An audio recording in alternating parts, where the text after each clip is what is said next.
बारामती पोटनिवडणूक बिनविरोध व्हावी आमची सर्वांची हीच इच्छा आहे असं रोहित पवार म्हणाले। निवडणूक बिनविरोध करा, उमेदवार आणि त्यांच्या पक्षाला विनंती असं रोहित पवार यांनी म्हटलेलं आहे।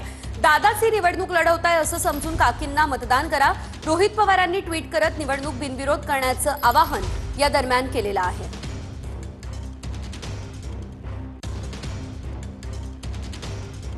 त्यांचं ट्विट आपण बघूयात। बारामती विधानसभा मतदारसंघात होणाऱ्या पोटनिवडणुकीसाठी सुनेत्रा काकी आज उमेदवारी अर्ज दाखल करतायत। ही निवडणूक बिनविरोध व्हावी अशी आमच्या सर्वांची इच्छा आहे, त्यामुळे उमेदवारी अर्ज भरणाऱ्या इतरांना आणि त्यांच्या पक्षालाही ही निवडणूक बिनविरोध करण्याची आमची विनंती आहे आणि ती विनंती मान्य करतील असा विश्वास आहे।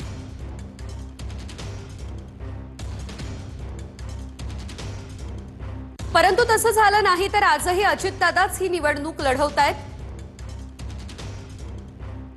असं समजूनच बारामतीकरांनी सुनेत्रा काकींना विक्रमी मताधिक्यानं निवडून द्यावं असं आवाहन करतो।